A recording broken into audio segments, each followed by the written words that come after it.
நம்ம தோட்டத்தில் வளர்ந்த வாழைப்பூவில் தான் இன்றைக்கி வாழைப்பூ வடை செய்ய போகிறேன். எப்படி செய்கிறதுன்னு பார்க்கலாமா? 1.5 கப் அளவுக்கு கடலைப்பருப்பு எடுத்துனுக்கிறேன். நல்லா வாஷ் பண்ணிவிட்டு 2-3 டைமு 2 மணி நேரத்துக்கு ஊற வச்சுக்கலாம்.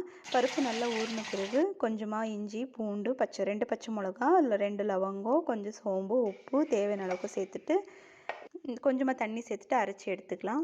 அது கூடவே கொஞ்சமாக பருப்பு சேர்த்துட்டு நல்லா கொரகொரப்பாக அரைச்சி எடுத்துக்கலாம். ரொம்ப நைஸாக அரைக்கக்கூடாது, இந்த மாதிரி இருக்கணும். எல்லா பருப்பும் நம்ம இந்த மாதிரி தண்ணி சேர்க்காமல் அரைச்சி எடுத்துக்கலாம்.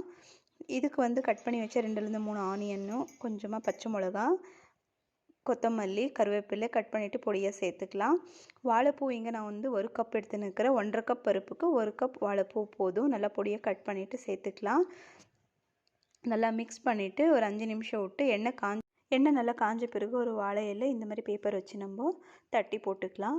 லோ ஃப்ளேமில் வச்சு 2 பக்கமும் நம்ம வேக வச்சு எடுத்துக்கலாம். வாழைப்பூ சேர்த்ததுனால வடை நல்லா கிறிஸ்பியாகவும் இருந்துச்சு. எங்கள் வீட்டில் சச்சு எப்போவுமே வடை சாப்பிட மாட்டான். ஸோ வாழைப்பூ சேர்த்ததுனால அவனுக்கு மட்டன் சாப்பிட்ட ஃபீலிங் இருந்ததுன்னு விரும்பி சாப்பிட்டான். டேஸ்ட் சூப்பராக இருந்துச்சு. உங்கள் வீட்லேயும் வாழைப்பூ இருந்தால் மறக்காமல் ட்ரை பண்ணி பாருங்கள். ஓகே, பாய். இனி ஒருத்தர்